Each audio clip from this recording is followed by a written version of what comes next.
Olá para todo mundo, boa tarde, boa noite. Obrigado por vocês virem. A gente já vai começar daqui a pouquinho. Assim que a Cristiane chegar, já estou falando com ela aqui no WhatsApp. E daqui a pouco ela vai entrar e a gente começa a nossa live.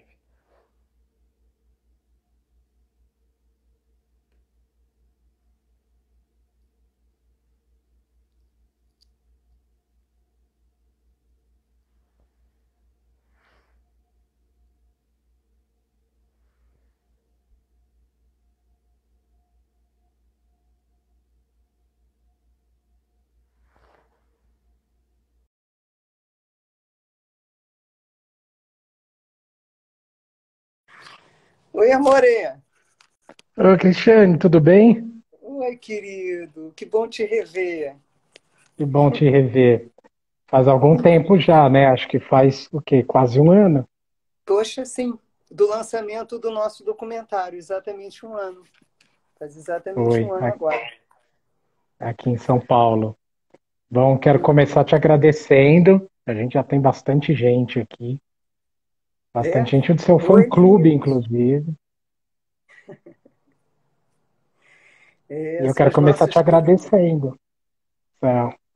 Te agradecendo por você topar, porque a gente está num momento especial de várias maneiras, né? Especial por conta de meio ambiente, especial por conta de tudo que está acontecendo no Brasil, no mundo, especial porque agora é a Semana do Meio Ambiente, e especial porque a gente tem você hoje no bate-papo, que é uma pessoa super especial para essa agenda, essa pauta ambiental e para o país inteiro. Então, muito obrigado de você ter vindo, de você aceitar conversar com a gente hoje.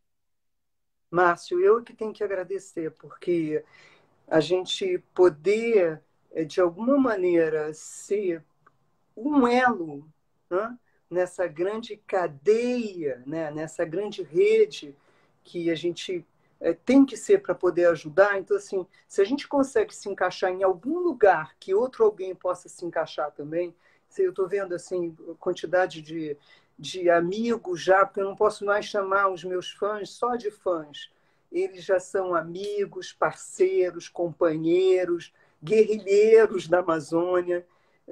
E eles também sempre me agradecem por eles também poderem ajudar. Então você vê como isso vai criando uma comunidade de afeto, né? E eu acho que o afeto ele dá muita motivação para a gente, muita força, né? E eu acho que está todo mundo hoje em casa, né? O vírus nos colocou de castigo, todos nós, mudou nossa rotina, mudou nossas vidas e mostrou para a gente, acho que o quanto que é importante coisas simples que aconteciam no nosso dia a dia, um abraço, encontrar um amigo, esse afeto que você está falando, como isso, às vezes a gente não vê, né? Passa, faz parte ali do corriqueiro do dia a dia, e agora a gente está dando conta e está sentindo tanta falta disso, né? Então, é muito importante essas demonstrações, os coraçõezinhos todos, as pessoas vindo ver a nossa conversa, matar a saudade. Isso é realmente muito legal. Eu acho que depois disso, os abraçares e beijares vão ser, vão ser diferentes, né? Porque, de alguma maneira, o brasileiro ele é muito afetuoso, né? Mas até aquilo que às vezes é verdadeiro pode ser banalizado, né? Então a gente chega, dá dois beijinhos e tchau, cumprimenta e tal. Eu acho que depois dessa abstinência do toque, né? Que para nós é tão, enfim, é quando a gente faz a conexão mesmo, né? Eu acho que a gente vai se jogar nos braços um dos outros, dizendo, ai, que bom te rever, meninos, estamos aqui. O E pessoal diz que não vê a hora de pegar uma fila no banco, assim, de ir no supermercado para conseguir conversar com o caixa, enfim. Mas eu queria começar com duas coisas, se você me permite. Primeiro, falando em afeto e em carinho, lembrar de uma pessoa que é muito querida para a gente na área ambiental e que partiu, não está mais com a gente, que é o Rubens Gomes, o Rubão. O Rubão é uma pessoa, ele nasceu no Amapá, é uma pessoa que todo mundo enfim, trabalha em organização não ambiental, com o tema de Amazônia, conheceu o Rubão ou ouviu falar do Rubão de alguma maneira. O Rubão era uma pessoa muito especial, Cristiane, porque ele fazia uma coisa única na Amazônia, ele construía instrumentos musicais a partir da floresta. E ele Ah, foi sim, o. eu sei quem é. Eu sei Sabe quem é. quem é? Sim, sim, com certeza, sim. Então, ele é uma pessoa fantástica, assim, por onde ele passava, ele sempre distribuía um pouco do que a gente está precisando hoje, de esperança, uma boa palavra, e ele deixou a gente alguns dias. Então, eu queria dedicar essa nossa live, essa nossa conversa à memória dele, que é uma pessoa especial.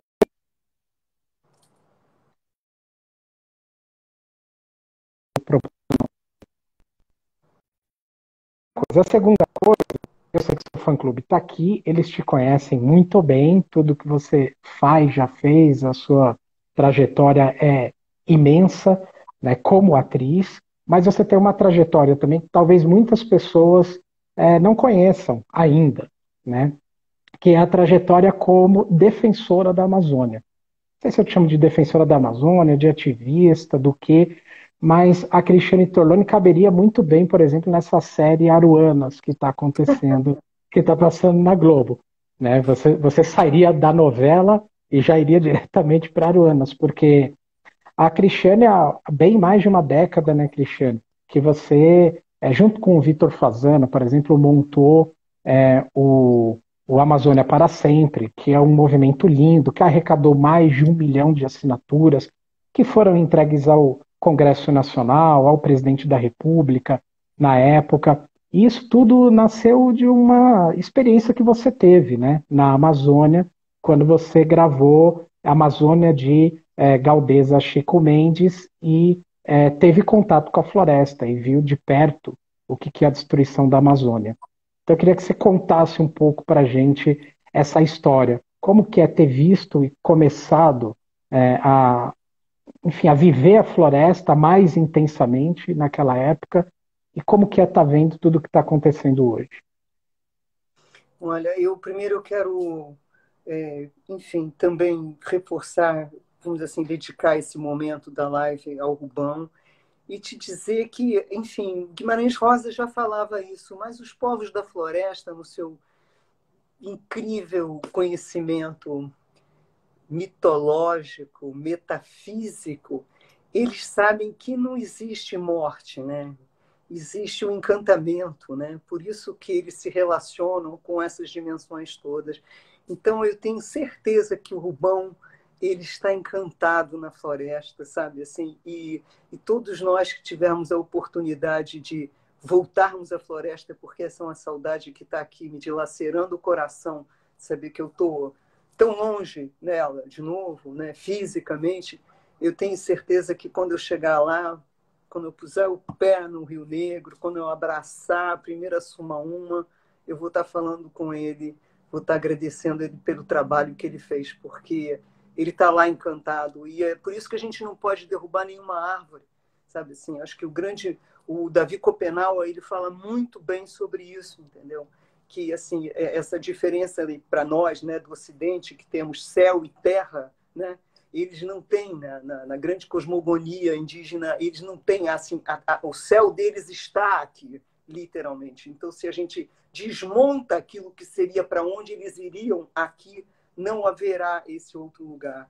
Então, Esses são muito... povos da floresta, a floresta é a vida deles, né? Você retira a floresta, você retira a vida hoje dessas pessoas. e sempre, né? É o para sempre deles, né? O céu deles não está em algum lugar depois ou além numa outra dimensão. Está ali dentro do rio, tanto que eles conseguem falar com os seus ancestrais ali, né? Não é num lugar que talvez difícil, às vezes de difícil acesso.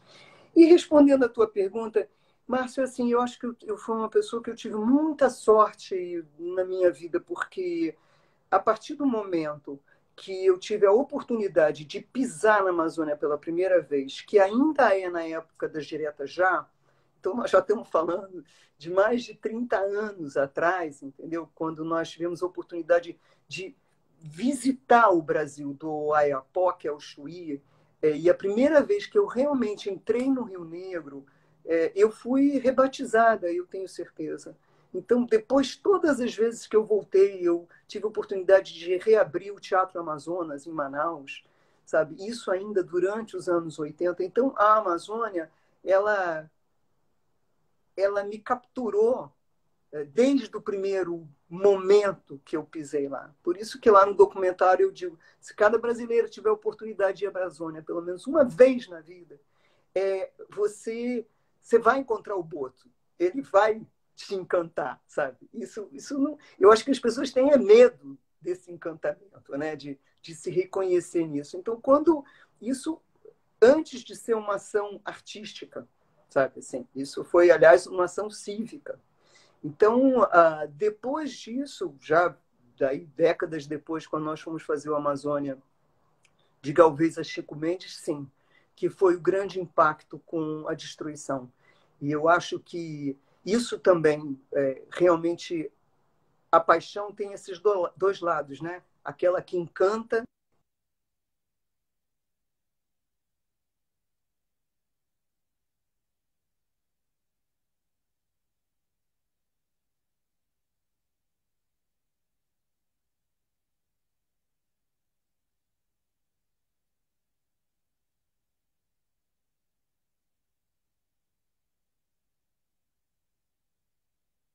Sabe, impune, sabe, diante de um assassinato. Não é possível, você vai ser um antes e um depois. Alguma coisa você vai ter que fazer, né? E aí, depois disso, e eu acho que e é muito interessante porque o Greenpeace ele vem como um parceiro, um amigo, né? Porque o Green, para mim, é um amigo, né? Ele não é uma instituição, não é... ele é um amigo que abraça, que toca, que diz, vamos lá ver tal coisa, vem comigo. Quer dizer, o Green, para as pessoas que não sabem e hoje estão tendo oportunidade de te conhecer, o Green é pessoal e intransferível. Ele fala com você. E alguma coisa você vai ter que fazer, tem uma missão.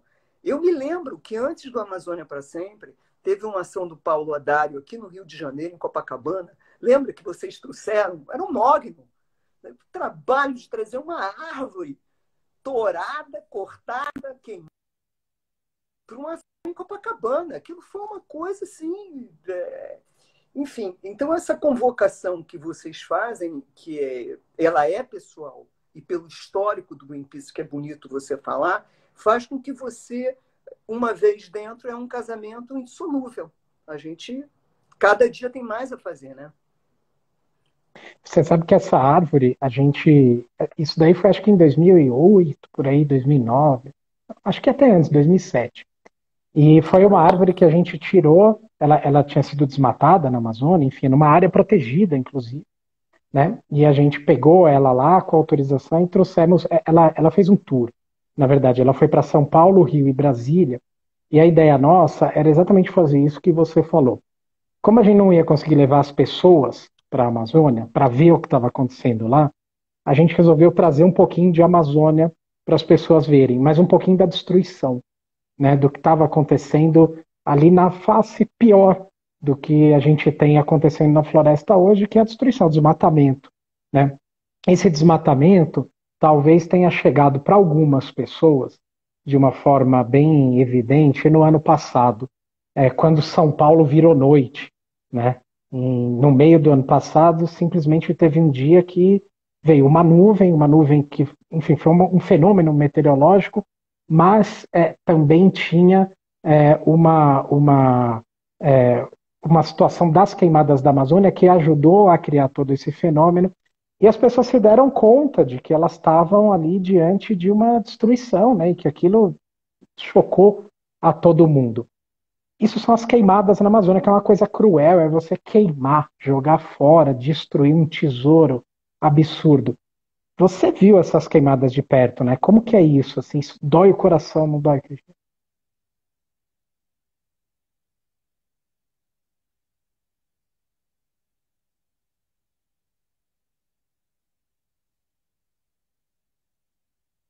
A gente tá com um delay, acho, entre o que eu falo e o que você escuta. Não sei se é a minha internet.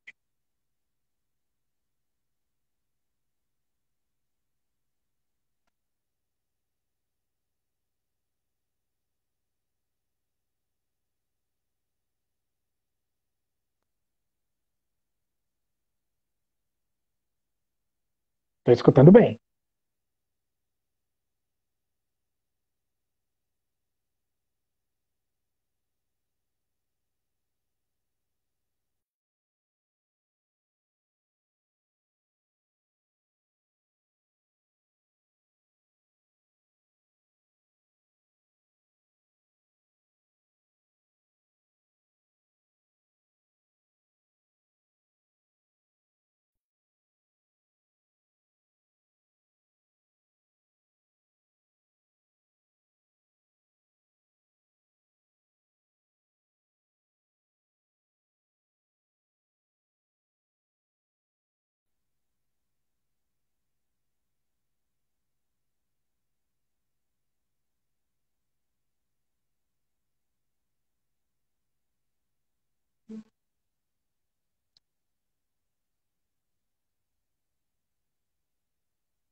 É,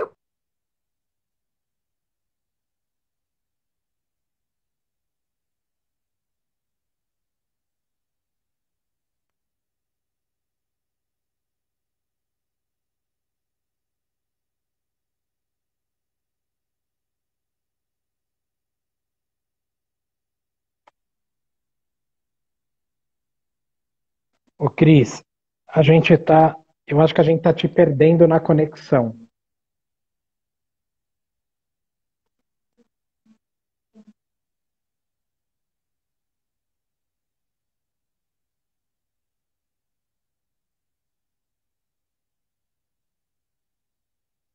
Ô, Cris, eu acho que a gente tá te ouvindo muito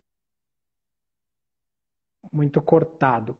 Vamos fazer o seguinte, deixa eu fazer um teste com o pessoal aqui que está ouvindo. Vocês me ouvem e ouvem também a Cristiane? Como é que tá ou vocês ouvem nós dois ruim? Como que tá o será áudio? que, será que melhorou? É o horário. É Eu o vou te, horário. Aqui eu o vou te horário. sugerir, é, eu vou te Será que sugerir o melhorou? seguinte, melhorou um pouquinho. Mas se falhar de novo, eu vou te sugerir o seguinte, você sair e entrar de novo, que às vezes é a própria conexão do Instagram, Tá bom, então eu que, vou fazer que isso. ela Sair e entrar flutua. de novo. Tá bom, É, farei isso. acho melhor. Vamos lá.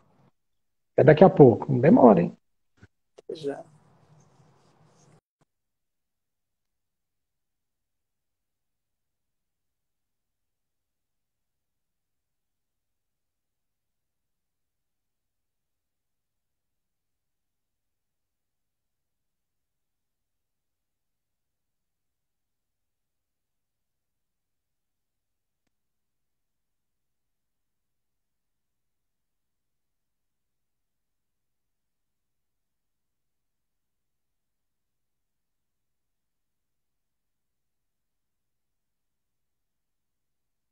Não acabou a live, não. A gente vai recomeçar.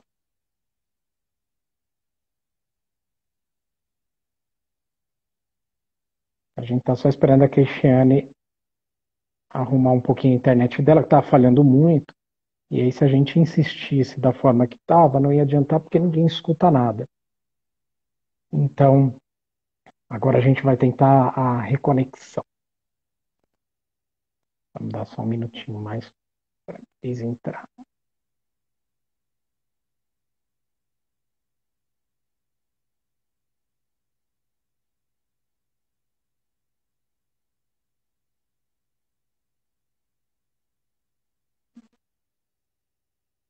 E tem, e tem bastante mal. Tem bastante gente com o nome de Cristiane Torloni. Então, inclusive, nós.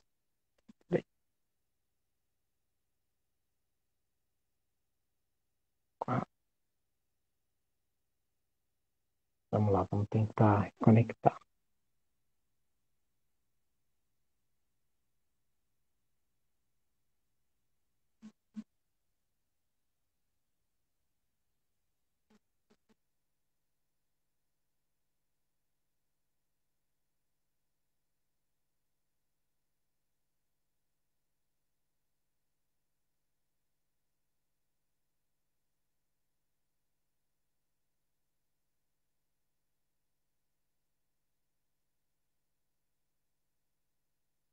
Cristiane quase entrou aqui, mas voltou.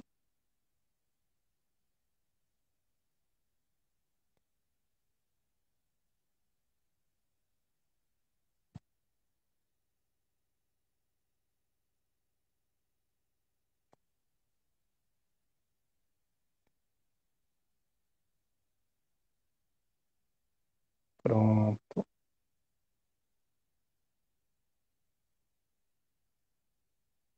pronto. Vamos tentar agora reconectar a Cristiane. Oi, Tá muito melhor agora. oi, amor. Cá estamos de novo. Voltei, meninos, com as forças da floresta. E Você chegou a ouvir a minha pergunta, Márcio, ou você quer que eu recoloque? eu não ouvi, eu queria que você fizesse de novo, Então, por basicamente favor. é isso. Por que as multas que são aplicadas pelo IBAMA e pelas outras instituições, e que a gente sabe que ficam pulverizadas em processos e bababá, por que essas multas não são transformadas em obrigatoriedade para quem desmatou e queimou, para que essas mesmas pessoas reflorestem? Porque a gente sabe que nós temos áreas, centenas de quilômetros desmatados, e que poderiam estar sendo reflorestados e estão lá abandonados, que foi o que eu vi no Acre, que eram áreas enormes devastadas, e os caras estourando e queimando ali na frente, entendeu? E você sabe que assim, as pessoas às vezes falam assim, ah, mas como é que a gente vai comer? Como é que a gente vai plantar a comida se a gente deixar a floresta lá? Né? Isso daí, assim, é normal até que as pessoas pensem isso, mas não é verdade. Né? Isso daí, a gente não precisa derrubar mais floresta para aumentar a produção. A gente tem uma quantidade tão grande, tão enorme de áreas já desmatadas no Brasil, na Amazônia mesmo. É tão grande essas áreas que só para as pessoas terem uma ideia, dá para a gente dobrar a produção de comida de país sem derrubar mais nenhuma árvore, sem ter mais desmatamento. Então, desmatamento não é um problema de área. As multas não são pagas porque a legislação, infelizmente, permite isso. Quem tem dinheiro vai recorrendo, recorrendo, recorrendo, como sempre, né? Com muita coisa nesse país. Quem desmatou ilegalmente ali, às vezes usa um laranja, ou às vezes tem bons advogados, vai recorrendo das multas até essas multas caducarem.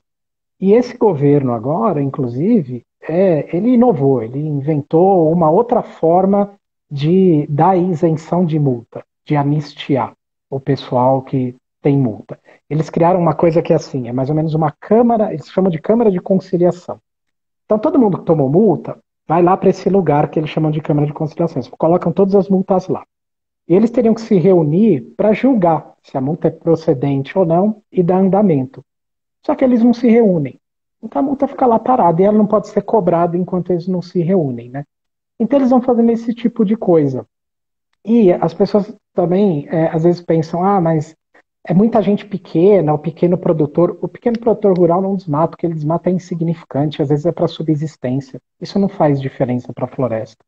O desmatamento grande, que provoca aquelas nuvens que a gente viu em São Paulo, que saem em manchete no Jornal Nacional, isso é coisa enorme. É coisa de máfia mesmo, de desmatamento, de gente que invade terra pública, que expulsa as pessoas que estão lá, que grilam terra, né? Que, por exemplo, agora a gente está vendo uma situação horrível na Amazônia, que são esses garimpeiros ilegais que invadem as reservas indígenas e, além de tomar terra, estragar a natureza desse povo que depende da floresta para viver, estão levando coronavírus para essas populações, estão dizimando, estão morrendo os indígenas.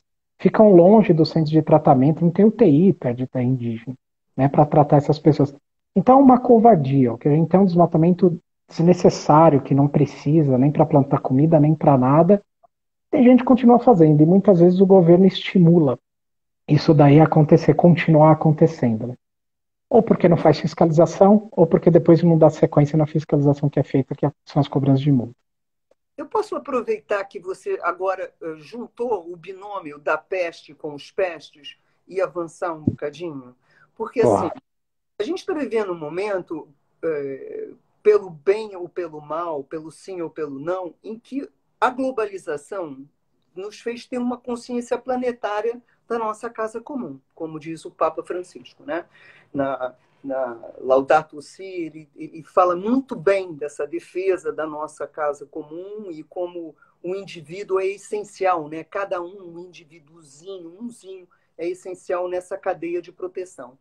Então eu fico aqui me perguntando que o Brasil agora ele conseguiu, aliás, com esse espírito de megalomania que a gente tem, quer dizer, nós temos os melhores jogadores do mundo, as melhores qualidades do mundo e os piores defeitos do mundo também. Então, nesse momento, a gente conseguiu bater um grande recorde.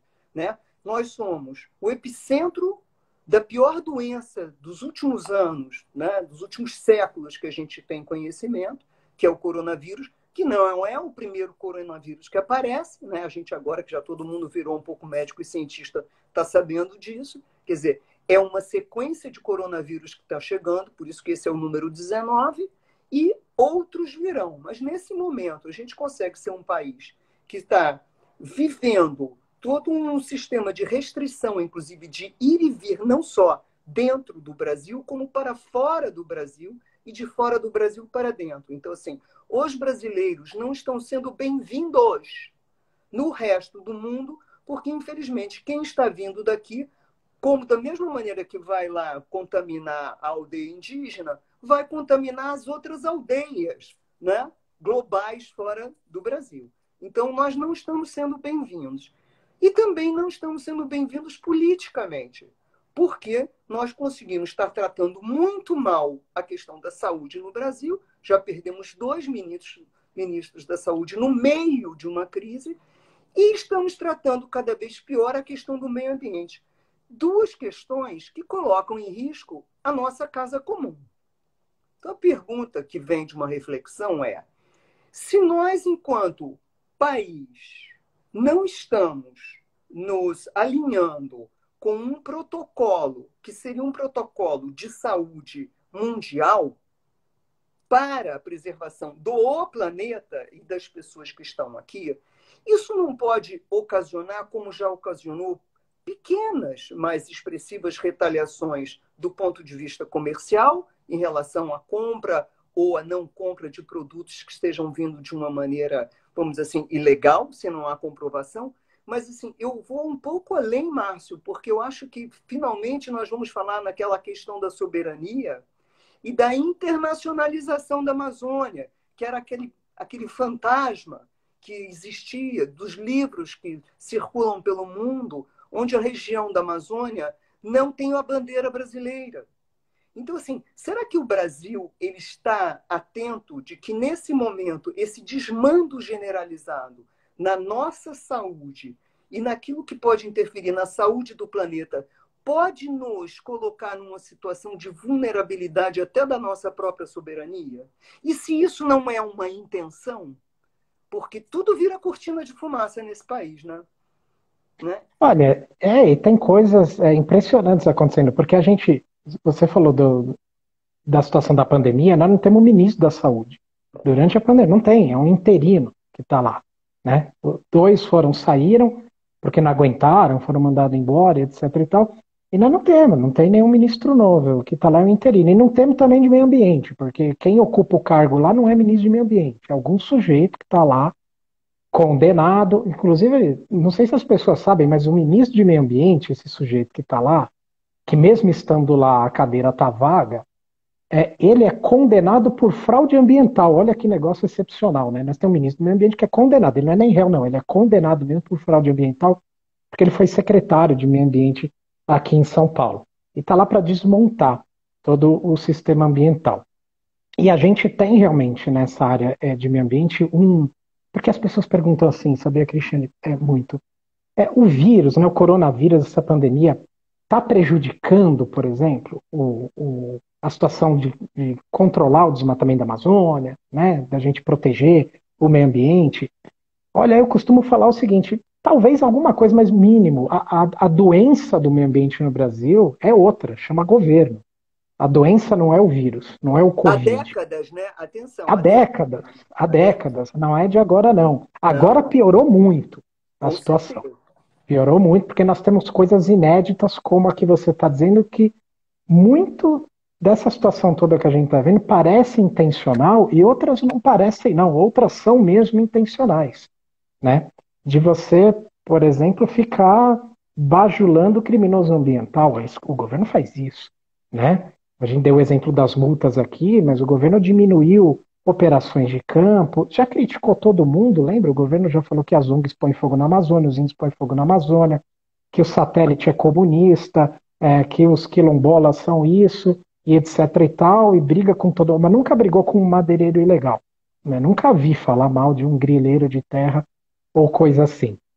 E a situação do nosso país só vai piorando. Olha, há umas 2 semanas atrás, para a gente ter uma ideia, estava para votar um projeto muito ruim na Câmara de Deputados, com relação ao meio ambiente, etc e tal, que o governo tinha mandado, e aí começaram a chegar manifestações de fora do país para o presidente da Câmara, né? Coisas impressionantes, assim, parlamentares europeus, da Alemanha, da Inglaterra, americanos, A cidade de Nova York e a cidade de Los Angeles fizeram uma lei municipal ali deles, dizendo que eles não querem mais produto da Amazônia porque eles não querem contribuir com possibilidade de desmatamento. Então, eles proibiram compra de produto da Amazônia.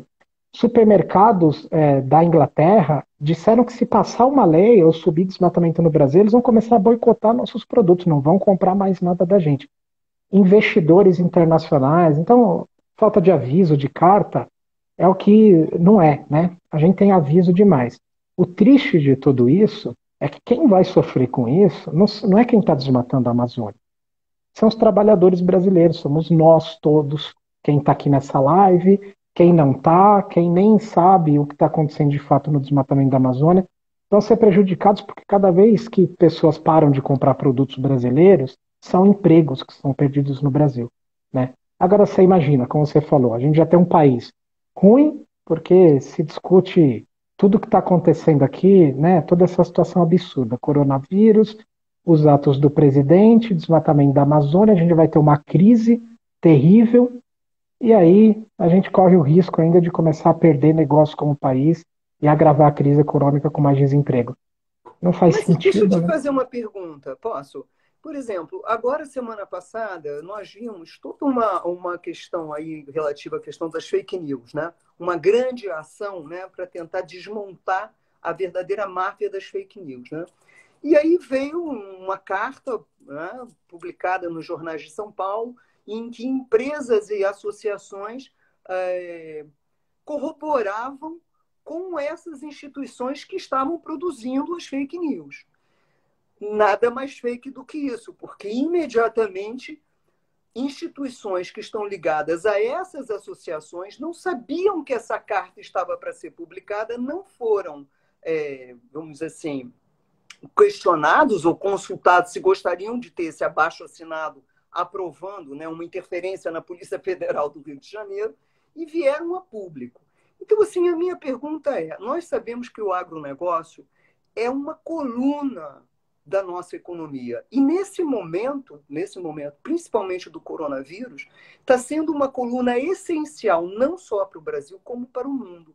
Porque a gente tem que também ajudar, Márcio, as pessoas a entenderem, a separar o joio do trigo. Porque senão as pessoas ficam achando que, bom, então o agronegócio é uma catástrofe, só tem grileiro, só tem devastador, só tem gente que derruba árvore. Não é verdade. Você tem um segmento do agronegócio que faz tudo direito e que está produzindo, sim, e que está ajudando, não só está produzindo, como está ajudando a conservar. Então, assim, a minha pergunta é, será que esta coluna que é tão forte e tradicional no Brasil, ela não consegue, dentro dessa bendita, dessa bancada ruralista, fazer uma pressão no Congresso? Porque, sim, vai ser ruim para todo mundo? Vai. E pode ser ainda pior, porque na hora que você pega e destrói uma das colunas que fazem com que a economia de um país que está aqui, claudicante por causa do coronavírus, nós tínhamos 12 milhões de desempregados que já estamos dobrando agora, né? Uma situação de ajuda, né, com linhas de crédito pífia, porque eles têm as ideias, mas como eles não têm expertise, eles não sabem nem como colocar para funcionar as logísticas. A gente está vendo essa questão aí no ar. Então, a minha pergunta, eu volto a você, não é uma questão que você pare e diz assim, mas nós estamos chegando próximos demais de uma questão que o país, enquanto nação, pode estar correndo o risco de se vulnerabilizar, sabe? Vulnerabilizar mesmo, porque você quebra você começa a ter uma retaliação internacional, aí você vai quebrando uma dessas colunas. E uma questão global, de dizer assim, nós temos um lugar. O que você faz quando você tem um órgão no corpo que pode matar e contaminar o corpo todo? Você vai lá e ou você amputa aquele lugar, ou você faz uma operação naquele lugar, você vai preservar o corpo. Então, tira um dedo, tira, sei lá, um rim, tira um pulmão, para o corpo inteiro não morrer. Então, se você entende que o planeta Terra é feito de todas essas nações, inclusive o Brasil, e o Brasil está doente, e não demonstra que está a caminho da cura, não está interessado na cura, não quer ouvir falar da cura e propaga as doenças. Se isso do ponto de vista... A gente vê o nosso Itamaraty foi desmontado. O nosso Itamaraty, que era uma instituição que Não, todo e mundo uma tinha com vergonha. orgulho, maravilhoso. Olha só, nas mãos de... O que está acontecendo agora?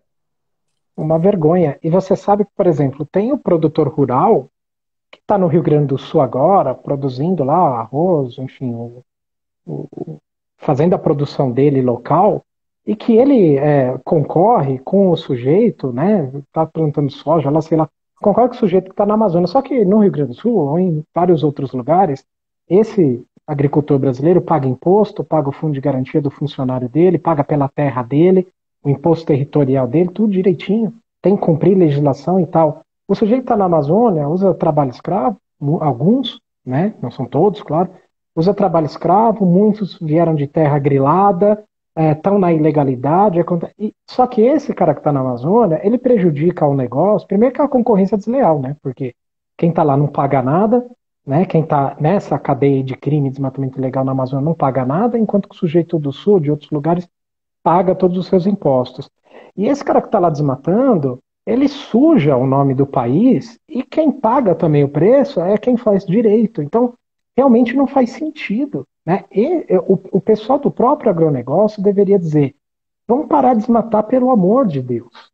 Né? Vamos parar de desmatar porque essa, inclusive, não é só um problema de assim, você tem que ter medo, entendeu? Ah, do que os outros vão falar. Não, é uma vantagem que a gente tem. Ninguém mais tem Amazônia no mundo. Então a gente pode dizer assim: ah, eu vou produzir aqui no Brasil preservando floresta. Ninguém mais pode falar isso. São poucos os países aqui que podem falar isso da América do Sul, mas os nossos compradores, os nossos competidores, eles não podem falar isso. Que o produto deles defende uma floresta tão importante quanto essa. Que é importante para todo mundo, né? Para todos nós, quem está lá vivendo da floresta e quem está fora de lá. Né? Quem está agora em São Paulo, no Rio de Janeiro, boa parte das chuvas que vão para São Paulo, para irrigar a produção de alimentos, para a caixa d'água das pessoas, vem por causa da floresta. Se a gente tirar a floresta de lá, nós vamos ter um problema de equilíbrio climático gigantesco no Brasil, em termos de poluição, de calor, de produção de alimento e de distribuição de água. Né? Então a floresta é a vida de quem está lá vivendo dela no dia a dia, mas de nós também. Né? A Amazônia não é do Brasil, eu acho que o Brasil é amazônico. A gente só não sabe disso. Não, não quer saber, eu fico muito impressionada, porque assim, realmente eu parabenizo esse momento, né, que a gente está vendo em várias mídias, né, de debate e denúncia sobre essa questão da Amazônia, mas eu parabenizo essa minissérie o Aruanas, porque ela vem, né, com no formato de uma ficção, né, trazendo atores. Por isso que as pessoas dizem: Cristiane, você devia estar no Aruanas. Não, eu não devia estar, não. Porque a gente não deve confundir pessoa física com a jurídica, entendeu? Eu tenho o meu trabalho de atriz, eu tenho o maior prazer de fazer os personagens que eu faço, mas eu acho que eu só fiz personagens que eram ativistas políticos na época da ditadura, quando eu fiz o Bom Burguês, quando eu fiz o Rio Babilônia.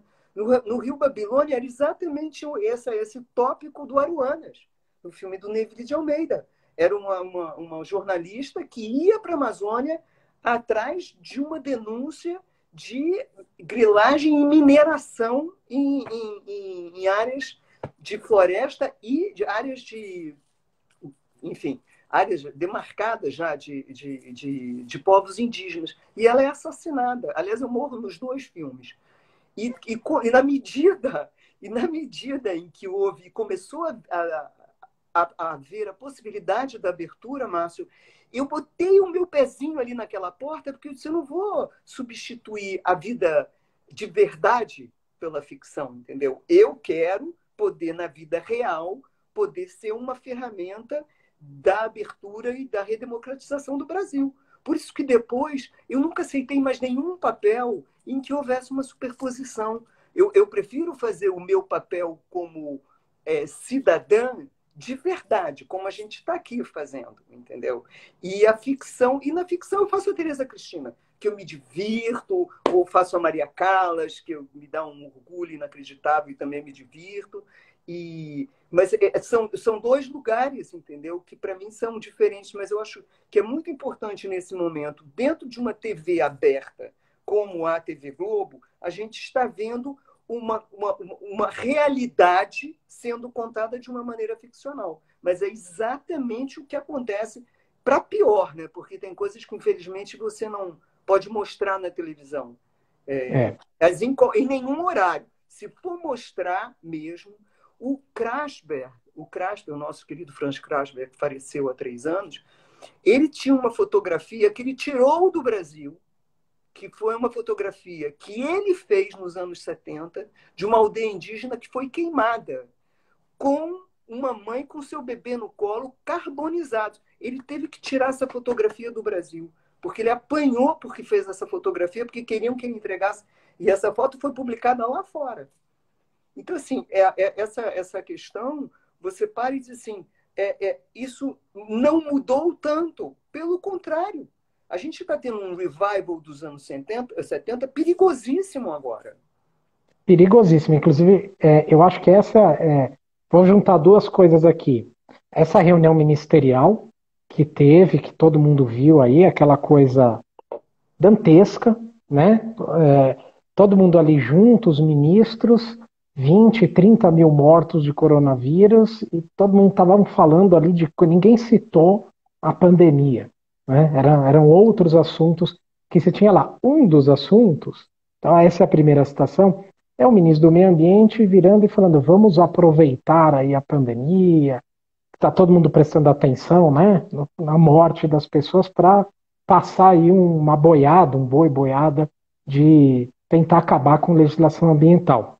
Isso é uma coisa que chocou demais todo mundo, inclusive aí veio dessa declaração aqueles anúncios no jornal, né, que aliás, só um parênteses aqui, o ministro do Meio Ambiente é uma coisa espetacular, porque ele é uma pessoa fake, né? Ele é meio fake, assim, porque ele é um cara que, por exemplo, ele falou que ele estudou em Yale, olha o nível da loucura. Inclusive escreveu, né, artigos em jornal, se intitulando e tal, ele nunca pisou lá. Isso é um negócio espetacular. Mas não é a história da fake news? Assim, não, ele é uma fake. É. Não, olha, ele está sendo investigado por enriquecimento ilícito, mas tem um negócio incrível que aconteceu com ele, que foi na conferência de clima que aconteceu em Madrid, no ano passado. Ele foi lá conversar com a delegação da Alemanha, porque a Alemanha suspendeu remessas de dinheiro que mandava para o Brasil do Fundo Amazônia, bilionários, bilhões e tal, suspendeu, porque o Brasil falou, olha, esse governo não tem mais compromisso em combater o desmatamento, a gente manda o dinheiro para combater o desmatamento, vocês não vão combater, então não vão mandar dinheiro. Aí ele foi para uma reunião, lá na conferência de clima, foi uma reunião para dizer assim, saiu da reunião e disse assim, tá tudo acertado, a gente está entrando no entendimento, vamos ter um acordo aí, vamos retomar as doações para o Fundo Amazônia. Era mentira. Aí o governo da Alemanha, olha só que coisa constrangedora. É um vexame. O governo da Alemanha fez uma nota, é um vexame, fez uma nota dizendo que não tinha nada daquilo, que o que o ministro está falando não existe. Foi a primeira vez na minha vida que eu vi um país desmentir um ministro. Foi isso que aconteceu lá, que é um negócio impressionante. Ué, mas agora não aconteceu a mesma coisa da Organização Mundial de Saúde? Desmentindo o presidente da República dizendo, não, ele não falou isso. A Organização Mundial de Saúde não, desculpa, nós não falamos isso. Vocês se apropriaram de um entre vírgulas e não foi isso que a OMS falou. Isso é uma coisa incrível. E tem isso, mas eu queria te falar isso e essa postura do presidente de dizer chega, não vai ter mais, os outros, e ameaçando os outros poderes, indo em passeata, que pede fechamento do Supremo, etc. Eu queria te perguntar uma coisa, você participou das diretas, tá certo? E tem no seu sangue a Amazônia. Estão ambas sob risco? É isso que a gente pode tirar de conclusão hoje, dentro do que a gente trabalha? A democracia está sob risco e a Amazônia, que sempre teve, né, mas agora está ainda mais sob risco. Olha, Márcio, eu vou te falar uma coisa. Eu acho que nada tem me preocupado mais nas últimas semanas. É, é, pensar que você, assim, pode ter a sua vida jogada no lixo, sabe assim? Porque se você para e diz assim, então tá, desde a abertura, quer dizer, desde antes, na época que eu era estudante universitária, né, que eles, né, ainda na época da ditadura, que cercavam o campus aqui da PUC, aqui na Gávea, com helicóptero em cima, e a gente ia lá fazer manifestação, quer dizer, desde estudante, quer dizer, já tem uma atitude que é uma atitude cívica, né? E você pensa, diz assim, a gente, será que tudo isso vai ser jogado no lixo e que não vai sobrar nada para quem vier, porque, na verdade, pelo ciclo da própria vida, você fica desejando, né, que, por exemplo, muitas pessoas que estão aqui nos acompanhando, imagina, tem mais de 300 pessoas agora conosco. Isso é uma coisa magnífica. Isso é um teatro de médio porte lotado. Isso é uma coisa linda, né? Estamos aqui, casa cheia. Então, você imagina que todas essas pessoas que estão aqui, muitas são pessoas muito jovens, Uhum. querem ter a sua bandeira, né? Querem, sabe, ideologia, eu quero uma para viver. E qual é a melhor ideologia para você viver? A ideologia para você viver num país tropical, lindo como esse, que a gente ganhou de presente, não fez nada para ter esse país, né? Ganhou este país de presente, lindo, com três rios que correm por este país, né? Sabe, esta Amazônia maravilhosa, esse clima maravilhoso, uma gente linda, diferente, misturada, todos esses sangues. Você diz, meu Deus, eu ganho esse presente. O mínimo que eu posso fazer é proteger esse lugar, defender esse lugar. Então, você vê todas essas pessoas que estão aqui nos acompanhando, você diz assim, pô, mas por isso eu iria para a rua, por isso muitas foram para a rua. E você diz assim, pô, então agora eu já cumpri um pouco o meu, né? Você bota o povo na rampa e diz, malandro, agora é a sua vez. Vai, alça voo, sua vez de vir proteger esse lugar. Não foi o que aconteceu. Nós todos, que somos da minha geração, estamos sendo convocados já há algum tempo, regaçar as mangas e trabalhar de novo, botar o seu bloco na rua. Agora, o que me preocupa é que até algumas semanas atrás, Márcio, eu acho que por conta do impacto, né? Porque nós somos um povo muito afetivo, eu acho que nós estamos muito impactados pela morte dos nossos irmãos, o Uhum. sofrimento dos nossos irmãos. Quer dizer, quem tem alguma, principalmente então para quem mora em algumas regiões do Brasil, isso era uma morte, a tragédia de uma morte anunciada, porque a gente sabe que todo esse segmento da saúde, por conta da corrupção, vem sendo desmontado há muito tempo. Então, qualquer doença, você vê, a dengue, já lotava tudo. Então, agora veio uma coisa como essa, e eu acho que isso emocionalmente, afetivamente, nos impactou muito. Então, durante algumas semanas, eu senti um verdadeiro torpor das instituições. Eu falei, mas não é possível. As instituições não vão falar nada. Está acontecendo, são manifestações dominicais contra a democracia. Ninguém faz nada. Sabe? Não adianta só fazer live, né? Tem que fazer a live mesmo. Né? Como é que faz isso? Então, sim, isso estava me deixando muito assustada. Porque eu falei assim, bom, então agora ou está tudo combinado e só nós é que não sabemos, ou alguma coisa vai ter que acontecer. Então, eu vou te dizer, eu vi com muita admiração o que aconteceu nesse domingo. Quando você vê, né, que os nossos estádios estão interditados, a nossa paixão nacional, que é o futebol, colocou todas essas grandes torcidas dentro de casa. Uma coisa que sempre me emocionou muito é antes do jogo, né? Você vê todo mundo em pé, com a mão no coração, cantando o hino nacional. Eu dizia assim, gente, por que isso não acontece, né? Quando o jogo que está se jogando é o jogo da democracia? Então, neste domingo, eu acho que aconteceu uma coisa próxima daquilo que eu começo a cheirar, como na época da Direta Já, que as pessoas passaram por cima, né, das suas diferenças, né, de ou eu sou Flamengo, você é Corinthians, eu sou São Paulo, eu sou Palmeiras, se colocaram de preto, como eu estou sim, porque a gente está de luto pelo que está acontecendo, colocaram os seus times do coração e fomos dizer todos pela democracia. Quando eu vi isso, eu falei, opa, alguma coisa está mudando.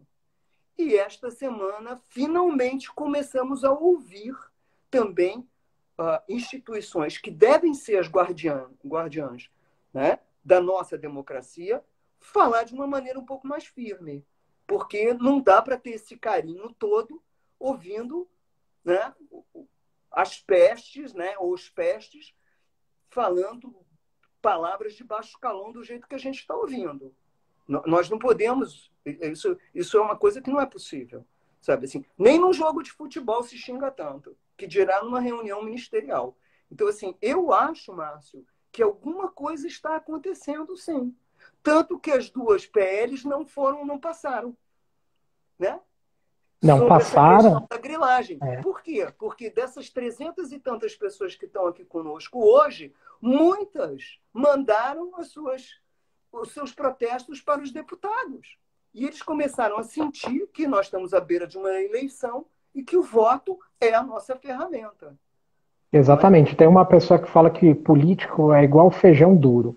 Só fica bom na pressão. Você tem que fazer pressão para ficar bom. Político que não é pressionado, que não recebe a reclamação da população, ele começa a achar que é Deus mesmo, que é mito, né? Que pode fazer o que quiser, a hora que quiser, etc. E não é assim que funciona. A gente tem que lembrar que um presidente da República, um ministro, são funcionários do público, do povo, são pagos com os nossos impostos. Eles ganharam uma tarefa para cumprir, eles não ganharam um país de presente, fazem o que querem, falam da forma que querem, não. A presidência da República é algo que deve servir à população brasileira, que deve ser exercida com respeito às pessoas. Ninguém quer ouvir palavrão, as pessoas querem ouvir dedicação a cuidar das vítimas do coronavírus, a combater o desmatamento da Amazônia, a fazer uma educação melhor, que as pessoas aqui na live estão dizendo muito, né? A falta de educação, nós, sim, a educação é base de tudo, né? Ela é muito importante para a gente ter capacidade de adquirir conhecimento sobre as coisas, né? Então nós realmente precisamos disso. E a gente precisa agora, mais do que nunca, de união. Porque sim, a gente está com a democracia do país sob risco. E olha, sem democracia, Cris, você sabe, já falou isso muitas vezes, não tem defesa de rio, não tem defesa de árvore, não tem defesa de direitos humanos, não tem defesa da cultura, da educação, não tem nada, né? Você apenas sobrevive, né? Ali da forma com que o ditador ou, né, quem impôs a falta de democracia acha que tem que ser a sua sobrevivência. Isso não cabe no nosso país. Isso está começando a florescer, que é tudo que a gente não precisa, né? Nós não podemos ser eternamente esse país do futuro sem ter nenhum presente bom, né? Só presente ruim. Então, isso não pode. Pessoas como você, que são públicas, né, que são conhecidas, são muito importantes para levantar essa voz mesmo. E eu concordo com você, ver as pessoas na rua dizendo basta, chega, nós não queremos esse desgoverno que existe aí, esse absurdo, né? As pessoas estão morrendo, nós precisamos de coisas sérias, coisas que aconteçam. E é bom a gente também falar as coisas boas que estão acontecendo, né? Porque, como você disse, está unindo as pessoas, passando por cima de diferenças, mesmo com todas as investidas do governo. Veja, a gente não teve agora retrocesso na legislação ambiental, porque as pessoas se uniram, mandaram um recado lá para os deputados, senadores e tal, e eles não votaram grande parte dos projetos que o governo mandou para o Congresso, então eles barraram as coisas ali. O Supremo também, em muitas oportunidades, está barrando as coisas que o governo está fazendo.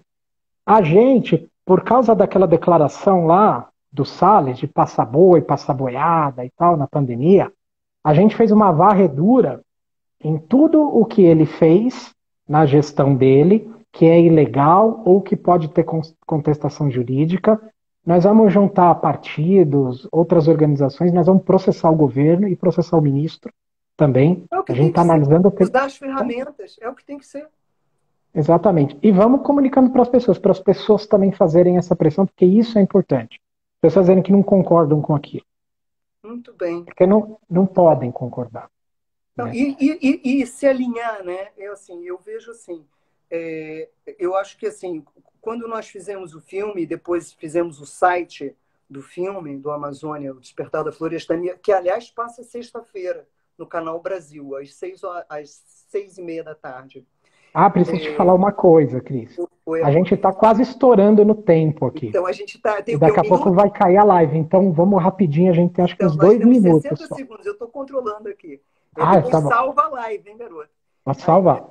o que eu acho? As pessoas querem tomar uma ação, se envolver em alguma coisa. Então, eu convido essas 326 pessoas que estão aqui conosco a entrarem no site do Greenpeace e ver como é que elas podem, de alguma maneira, fazer a diferença. E Também também do convido. Observatório do Clima também, que é onde a gente está hospedando a Isso, live muito e onde eu obrigado, estou hoje. Observatório do Clima.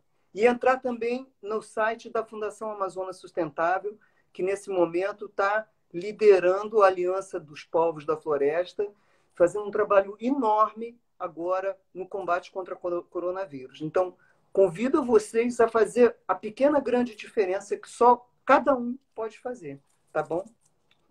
Isso aí. Se eu fosse o Jô Soares, eu ia começar dizendo o seguinte: agradeço a todo mundo que assistiu.